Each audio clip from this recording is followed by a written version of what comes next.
Sobat-sobat Sopi, selamat datang di Sopi Canda, candain dong. Gak apa-apa, gak ada orang juga. Gak apa-apa, gak masalah kok. Gak mau stand up sebenarnya hari ini, orang gak ada orang juga di sini. Mau gak mau stand up udah dibayar ya. Mau dibalikin duitnya udah dipakai. Aduh, gue panik banget nih. Karena di masa-masa pandemi begini ya, kita kenalan dulu ya. Aduh, lupa loh. Aku mengenalkan diri loh. Halo, selamat malam teman-teman. Selamat pagi, selamat sore, selamat siang untuk kalian semua yang nonton Sobat Sopi. Saya Reno Barak. Barack Obama. Obama apa lagi nih? Jujur gue Marcel Widianto teman-teman semuanya. Gue adalah seorang stand up komedian dan di masa pandemi seperti ini adalah masa-masa yang jujur gak pernah gue temuin gitu. Dan semua orang kena impactnya, semua orang kena imbasnya karena corona ini. Karena bukan cuman gue sebagai stand up komedian, tapi ada teman gue di Priuk, dia tuh kerjaannya parkir setiap hari. Si Jembet namanya. Jadi jangan salah sebut ya. Karena kalau salah sebut, hati-hati ya. Ya, oke. Jadi si Jembet ini, dia tuh kerjanya setiap hari parkir. Gara-gara pandemi, gara-gara corona, sekarang dia parkir virtual. Lu bayangin coba, itu motor sama mobil gede semua. Karena dia parkirnya di Zoom. Ya kan, untung lucu nih. Di masa pandemi ini jujur sebagai seorang stand up komedian, ya kita harus tetap kerja gitu, kita harus tetap berkarya. Karena teman-teman semuanya yang ada di rumah, dapur itu gak kenal yang namanya pandemi. Pandersar, bodo amat, gak ada yang kenal. Dapur kudu tetap ngebul. Karena kalau misalkan gitu, selak tuh gue. Gue beli air dulu kali di Shopee ya. Ya gak sih? Ini bukan gimmick loh. Karena kalau misalkan kita tidak bekerja di masa pandemi ini, usus kita bisa lockdown. Gue gak mau yang namanya usus gue social distancing sama makanan. Gue gak mau.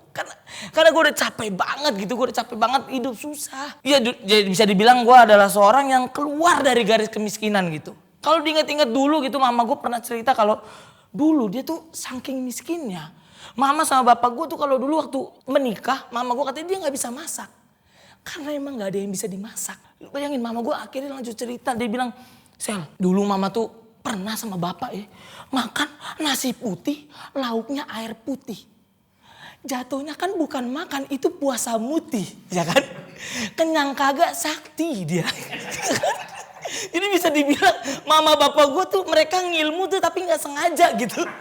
Gak jarang dia lagi jalan tiba-tiba nembus tembok gitu, gak jarang gitu mama bapak gue. Hei, kamu tertawa sambil tiduran kan? Ya kan? Mama gue dulu tuh ya bisa dibilang mereka tuh susah tapi mesra. Dia pernah cerita, mama dulu sama bapak, ya ampun mesra banget. Tiap hari nempel terus, kayak The Virgin ya. Adek gue yang teriak tuh. Emang kagak lucu, orang adek gue ya kan. Coba kalau gue, makin tidak lucu. Ketika mereka menikah, banyak sekali hal-hal yang remeh tapi bisa jadi polemik di keluarga. Kayak contohnya di bapak gue lagi tidur gitu kan. Tiba-tiba dibangunin sama mak gue. Pagar udah dikunci belum? Pertanyaan pertama. Pertanyaan kedua, kalau pertanyaan pertama lolos, mak gue nanya lagi, itu motor udah dimasukin belum? Untuk sahabat-sahabat Miss Queen yang ada di rumah, kalian pernah ngalamin kan? Tidur sebelah motor kan? Kalau orang kaya yang nonton nih, lu cobain dah tidur sebelah motor. Mimpinya ngegas. Cobain aja. Itu kalau misalkan pertanyaan kedua dia udah lolos, muncul pertanyaan ketiga. Itu standarnya udah diganjel keset belum? Karena kalau misalkan gak diganjel keset, lantainya bisa retak, ya kan? Ya kan? Kalau misalkan lantainya itu retak, apalagi rumah tangga, ya kan? Makanya kata bapak gua, kata dia, Sel, hidup itu kalau kita berkeluarga sama kayak sepak bola. Kalau misalkan kita sendiri aja, kita gak akan menang. Makanya kita harus bekerja sama. Aduh, bagus banget kata bapak gua tuh. Memang ada lucunya lagi, gak apa-apa. Bapak gue yang kenapa lu? Bapak gue udah meninggal, kenapa nih? Udah meninggal bapak gue yatim kemarin. Karena serangan jantung gak berhasil nyerang balik, jadi begitu. Makanya karena kehidupan gue yang susah gitu, bisa dibilang percintaan gue juga memprihatinkan gitu. Gue pernah ya main aplikasi untuk mencari jodoh. Namanya tuh Minder. Minder gitu, tau gak sih? Itu aplikasi yang kalau kita swipe kanan, ceweknya juga swipe kanan, dua-duanya di kanan. Enggak dong. Ya kan kita gak ketemu. Jadi kalau kita swipe kanan tuh kita bisa match, kita bisa ketemu. Dan gua pas waktu main aplikasi itu, semua cewek, mau rambutnya pendek, mau rambutnya panjang, atau kalau misalkan profil picture-nya nasi kuning, gua like. Semua gue swipe kanan. Gue swipe kanan tuh semuanya. Tapi gak pernah ada yang match. Gue gak pernah bertanding. Ya. Tapi ada satu waktu ketika itu gue gak tahu kenapa tiba-tiba ada yang match. Dan itu ceweknya tuh cantik banget. Gue penasaran kan. Gue tanya sama dia. Hi love. Gue bilang gitu. Ih ya ampun. Emang namanya lovebird ya. jadi gue tanya. Hey kamu kenapa swipe kanan kalau boleh tahu? Akhirnya dijawab 3 hari kemudian. Dijawab kayak, aduh mas mohon maaf. HP saya jatuh katanya.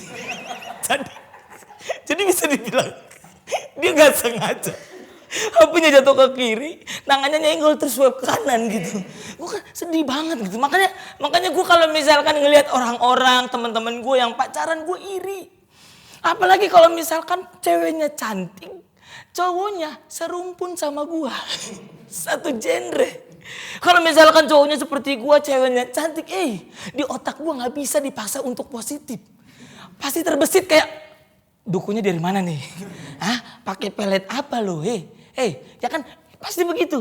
Karena menurut gue, orang-orang kayak gitu pasti bekerja keras lah gitu untuk mendapatkan pacar yang cantik. Tapi yang bikin gue sebel adalah banyak banget pasangan-pasangan yang selalu menunjukkan kemesraannya, kecintaan dia dengan pasangannya dengan menggunakan hal-hal yang menurut gue gak romantis banget gitu.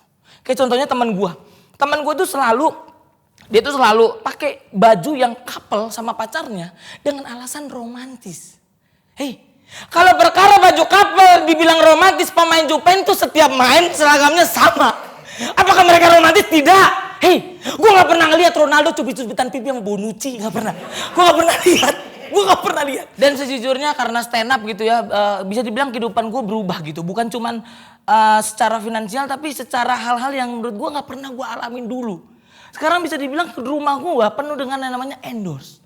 Hidup gue penuh endorse gitu, kayak I don't miss a thing gitu, kayak nggak tahu lagi gitu gimana gitu. Terus kenapa tadi gue ngomong I don't miss a thing ya? Gue nggak bisa mengendalikan bibir gue hari ini.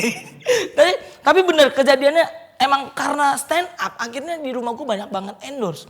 Kayak contohnya sekarang tuh di kulkas gue, semua minumannya berwarna semua.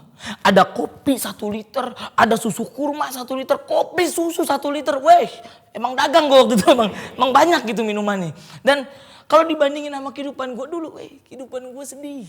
Dulu di kulkas gue, itu cuman ada botol sirup doang. Tapi yang dalamnya air putih. Tau gak sih? Gak beda jauh sama ketoprak. Tukang ketoprak tuh kan, yang botolnya hijau, dalamnya air putih. Yang di setiap alirannya pasti terdapat rasa jempolnya. Gitu. Ditahan gitu. Untuk makanan, di kulkas gue makanan juga frozen. Ada nugget frozen, dimsum frozen, Elsa juga ada. Ada di freezer gue, ada sumpah. Kok lu gak percaya gitu sih? Emang begitu. Dulu ketika gue sebelum jadi apa-apa gitu, sebelum stand up, sebelum masuk TV gitu, gue kalau ke warung, gue teriak beli, ya ampun gak ada yang keluar. Karena takut diutangin. Bahkan dulu sempat ditempel sama dia sedang sholat Jumat, padahal hari Kamis. Jadi sampai lupa gitu. Tapi sekarang ya ampun setelah gue stand up, main film, sinetron, banyak sekali gitu yang udah gue dapetin. Sekarang gue udah gak pernah lagi ke warung dia. Dia yang ke rumah gue sambil teriak jual gitu.